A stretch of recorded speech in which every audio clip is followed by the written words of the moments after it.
Good morning, guys.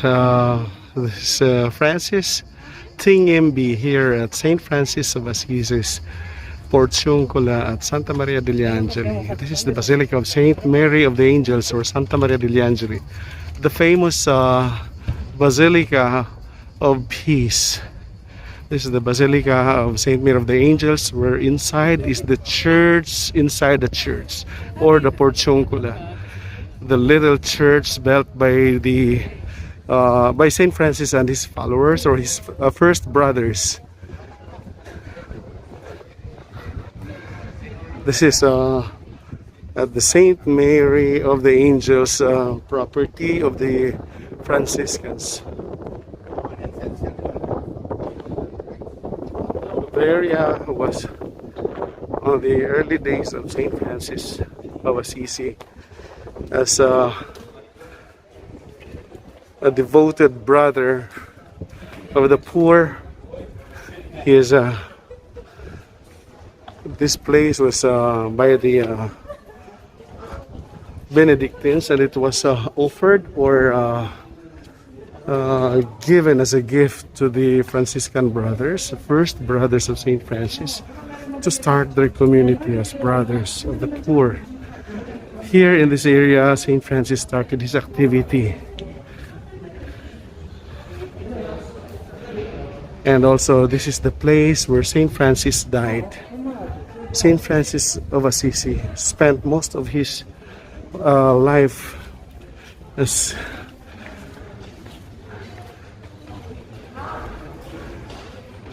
a devoted brother here in this area. And this is also the place where Saint Francis died, and this is also the place where Saint Francis encountered the greatest temptations of his life. And that's why you can find here the garden of the roses, the rose without thorns.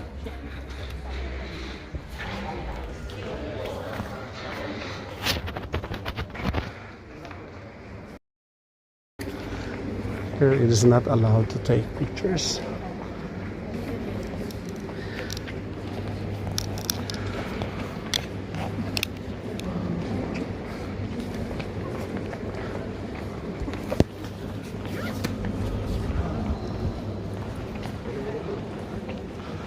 This is the Basilica, and what you can see here is the Portiuncola.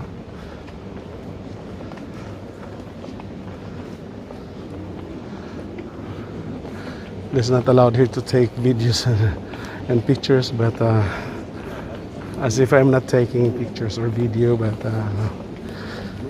what you can see here is the Portiuncola.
Here's the place where St. Francis died.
That's the place where St. Francis died.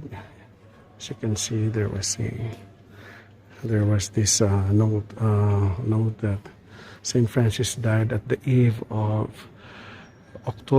between October 3 and October 4. That's why his feast day falls on the October 4, the day where St. Francis was declared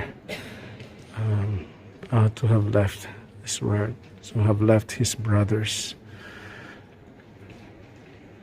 here in this area.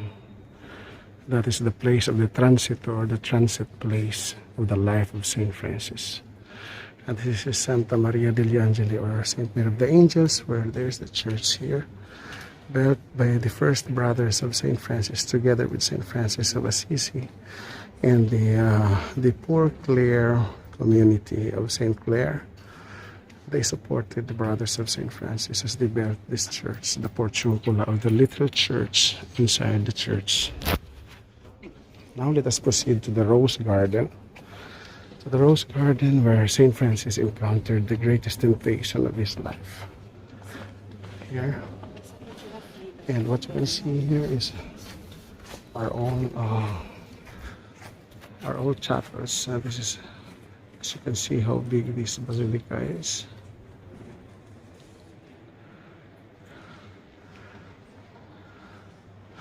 As you enter the basilica, the Porziuncola, there is a plenary indulgence. That's why you have to pray the Apostles' Creed, one Our Father, one Hail Mary, and one Glory Be. And that's the church. That's the 13th century or 12th century basilica or church built by the Franciscans. This is the basilica. This is and now let us proceed to the Roseto, or the Rose Garden. This is, as I have said, this is the only rose. This is the garden of the only rose without thorns. Because it is here in this place, it was here in this place that St. Francis encountered his greatest temptation of his life. But before you go to the Rose Garden, you can see an amazing view of the statue of St. Francis, where you can see doves, or real doves, that are waiting to stay on their nest here. As you can see, this is the statue. But usually there are doves here, but maybe they are cleaning. That's the place where St. Francis. It's the size of St. Francis. This is the life-size statue of St. Francis. The people during the time are small, but Saint Francis during the time was already tall because he was a noble soldier of the area. Here, there is supposed to be a dove here that stays in that nest. But now maybe the doves are the tortorelle, the sweet doves of Saint Francis.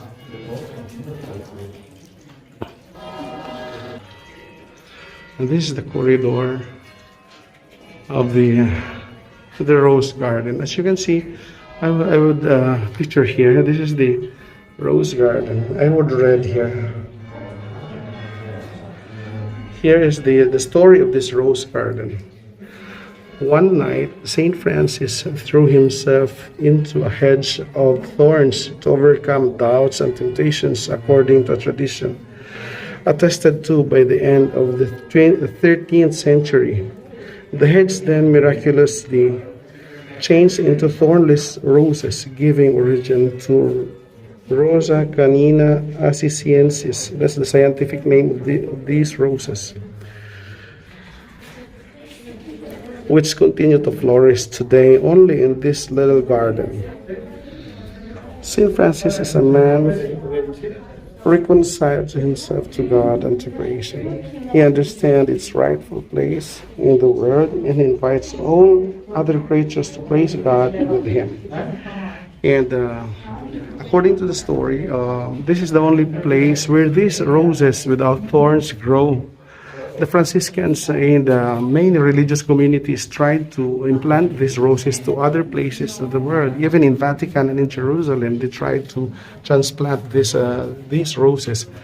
But they did not grow because, according to the religious traditions of the Franciscans, this is the only place where these roses without thorns grow, because this is the fruit of the temptation of Saint Francis. Here are the roses. The roses without thorns. As you can see, there are no thorns in them. You can see, and that's the scientific name of these roses without thorns.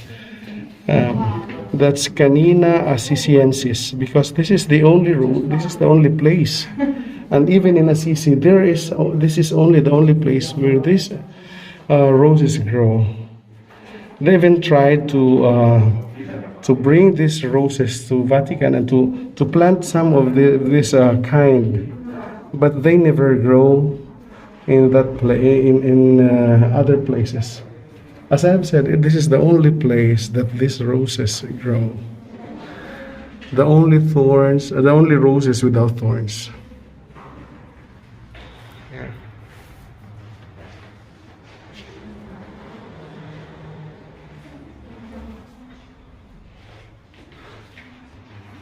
Now let's go to the place, the dwelling place of Saint Francis of Assisi. Saint Francis lived in this part. This part here.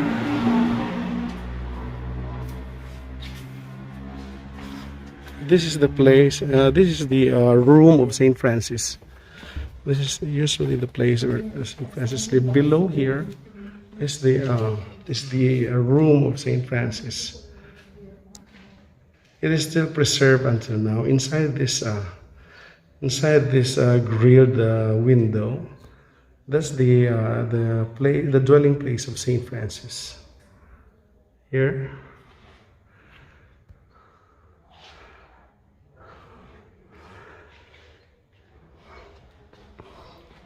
Let's go back in this area, so that we can view a little bit closer to the room of Saint Francis. This is the small window where we can have a clear view of the place where Saint Francis stayed most of his life as a brother, as a religious brother here in this area. As you can see there's the place Qui dimorava San Francesco. San Francesco dimorava in quasi tutta la sua vita in questa parte. So this is the room of Saint Francis, and the only place where Saint Francis dedicated his most of his life without nothing. As you can see there. As they said in the book of the Franciscans, that Saint Francis did not possess anything in all of his religious life's journey.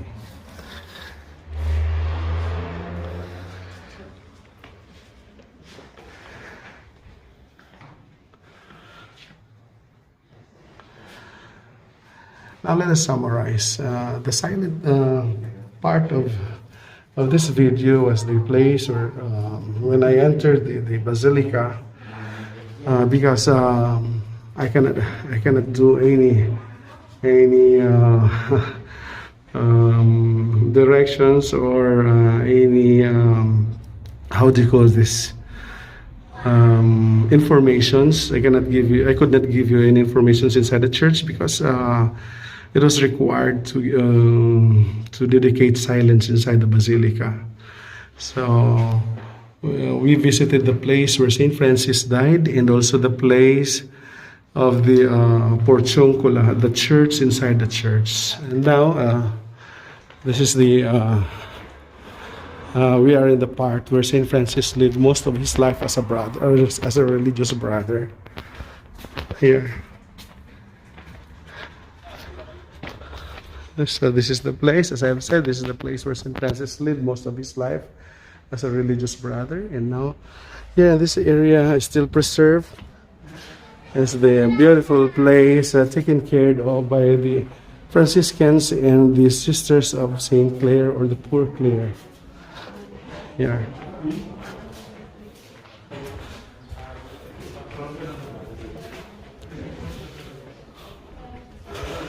Saint Francis was also the inventor of the Belen, or the nativity, the creation of the nativity, and he created this nativity presentation at the Grecio near here in I think that's near Arezzo. So he was the first one who have that concept or idea of the presentation of the birth of Jesus. That's why in our houses during Christmas we give special place as an altar of Christmas, or Belen, representation of Christ's birth. Now that was Saint Francis who invented it, representing the birth of Jesus. Yeah.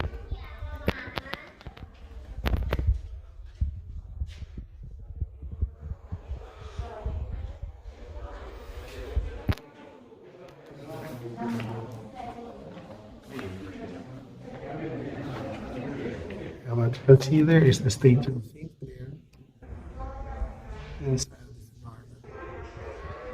This is also a convent.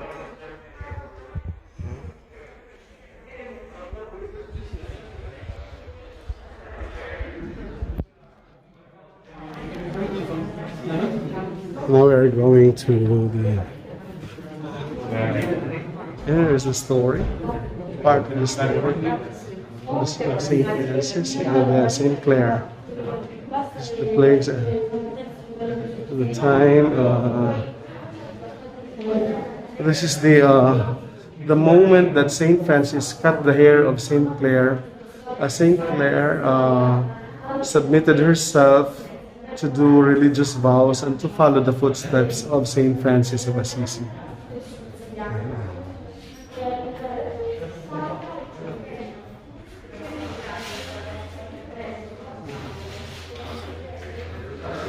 And here is the celebration of Saint Francis, the Thanksgiving of Saint Francis as they finished the construction of the Portiuncola with his brothers and with the support of the Poor Clare community, or the Sisters of Saint Clare.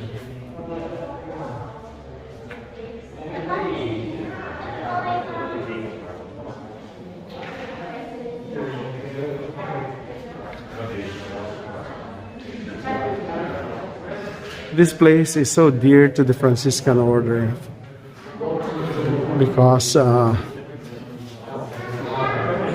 this is the dwelling place and the place where Saint Francis died. And we are now approaching to the exit and to the almost the end of our video presentation, and I hope you like, guys. And I would like to show you something also very important. Two things. Here is the fresco, a famous fresco here in the way the Franciscans. The moment that Saint Francis received the stigmata, you know, Saint Francis received the share of God's pain or God's wounds, 5 wounds in his chest, in his hands, and in his feet, on his feet. This is the fresco.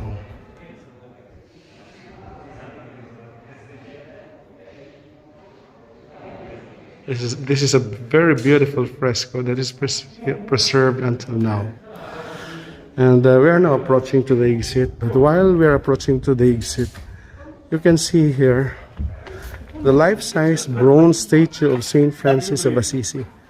Here, this is the life-size bronze statue of Saint Francis playing with the cricket, I think. You can see that.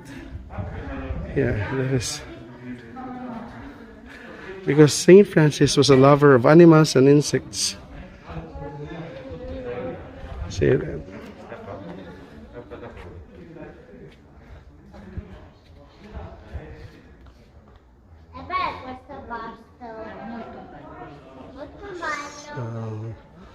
Here our video ends, and I hope guys you like, and please follow, share, and subscribe to my channel.